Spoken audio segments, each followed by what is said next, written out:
Muy bien, estamos en el aire en el Congreso Veterinario Latinoamericano de Drovet en Rosario y estoy con Gustavo Tártara, quien se dedica a animales de compañía, dijimos, ¿no es cierto? Sí. Dermatología, muy bien. Gustavo, ¿qué viniste a presentar hoy a este congreso? Bueno, en este congreso me convocaron para que hable un poquito de lo mío, de lo que hago de dermatología y en particular un tópico que es alergia alimentaria en gatos, que es un tema poco desarrollado, poco difundido. Y por otro lado, a la tarde voy a hablar de otitis y un enfoque con las nuevas herramientas que tenemos en el mercado. Eso es. Bueno, empecemos por la primera. ¿Cuáles son los principales tópicos que vas a desarrollar? En cuanto a la alergia alimentaria en gatos, tiene que ver con un algoritmo de trabajo de descarte de otras patologías pruriginosas frecuentes, como puede ser pulga, mala nutrición, ambientes, exceso de exposición al sol, cosas que culturalmente, socialmente acá están aceptadas o no tan controladas, que terminan generando un problema serio. Y empezar a poner en los diferenciales, a tener en cuenta las alergias de alimentos que provocan a los gatos, que cada vez hay más evidencia que son un eje importante. ¿Cuáles son los métodos de diagnóstico que tenés para llegar a identificarlo? Bueno, lo interesante de esto es que hay un montón de técnicas, un grupo de herramientas que se puede hacer en el laboratorio con simple uso de cinta adhesiva, con coloraciones, observación de los pelos, utilizar el hisopo y tomar material y verlo al microscopio. Todo eso, que son no muchas, pero muy útiles y literalmente gratis, te pueden ir acercando al diagnóstico para ir descartando. Porque en realidad en dermatología es un universo que no tiene certezas, sino que trabajamos por descarte. Es el arte de ir anulando variables para después despejar o encontrar la causa base. Y en base a eso vas obteniendo mejorías hasta que encontrás la última causa, o una de las últimas, que es la alergia alimentaria. Y en relación al tratamiento, ¿cuál es tu enfoque? Los tratamientos, por suerte, tenemos cada vez más herramientas, como diferentes tipos de antipulgas, tanto orales como tópicos, que hace muy poco tiempo no existían, alimentos comerciales de distintas categorías y de muy buena calidad y con impacto médico como los hidrolizados, y tenemos también un factor que es la educación o la contemplación del dueño para aceptar estas indicaciones, que antes no estaban. Claro. Y bueno, ahora yendo a las otitis, ¿cuáles son los puntos que propones en tu charla? Bueno, en principio de entender que el oído es parte del cuerpo. Es una verdad de perogrullo, pero como la farmacopea o los medicamentos están tan inducidos o orientados para el oído, te queda una cuestión inconsciente de tratar exclusivamente ese oído. Y en realidad el tratamiento para tener un éxito debe ser integral. Atender a todo el paciente y contener todas las cuestiones en principio de rascado, y por otro lado también posiblemente detectar cuestiones hormonales. Todas son patologías que abren puertas a la otitis.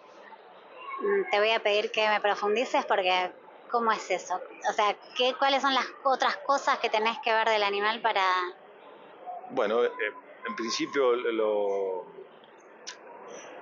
las otitis en la mayoría son secundarias, y puede ser secundaria un rascado, donde tenés toda la gama de causas de rascados que tenés que trabajar, y eventualmente puede ser algunas internas como hormonales, que también al bajar las defensas abren puertas para promover las infecciones.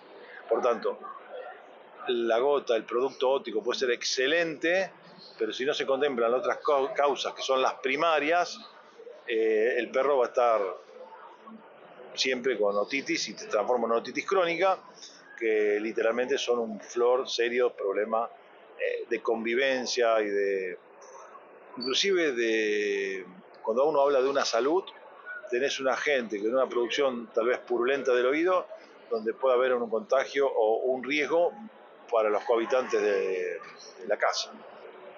¿Cómo es la recepción de la gente que te vino a escuchar hoy en relación a estos temas? ¿Son temas conocidos? ¿Son temas que hay que instalar? Al menos son temas que han despertado interés, que no es poco. Luego de la primera conferencia demostraron mucho interés, de hecho se quedaron hasta lo último en la parte de preguntas, que es un espacio donde muchos aprovechan y se van, se quedaron todos, porque lo que es alergia alimentaria en gatos es un tema poco difundido. Y por lo que vine a plantear, aparentemente les interesó, porque a veces el tema es interesante, pero el enfoque de uno es cerrado, y además como uno tiene una visión de una experticia, habla en ciertos códigos que nadie entiende y se van levantando. Bueno, por suerte esta vez el enfoque fue, aparentemente, se comprendió y generó un interés. Está bueno, justamente hablando de estas charlas post conferencia, contabas que cuando vos empezaste en la profesión, las piedras sanitarias eran algo como muy fuera de lo común, a lo que no se aceptaba. Y esto me da pie a preguntarte, ¿cuáles son los cambios que notás y cómo ves vos hoy la profesión? Bueno, seguramente el que escuche este video, esta filmación, que tenga cierta edad o muchos años de profesión, va a coincidir conmigo. Las piedras sanitarias costaron mucho instalarlas porque había una idiosincrasia que el gato era un animal limpito que ensuciaba afuera. Afuera era del vecino o del otro vecino, pero no en la casa. A medida que fue desarrollando, cambiando el perfil urbano, digamos, con departamentos, hoy directamente es indispensable. A nadie se le ocurre tener un gato sin la litera con sus piedritas. También vengo de una época que no existía la categoría super premium de alimentos, y cuando compré el primer exhibidor con los alimentos super premium, los terminé tirando porque se vencieron.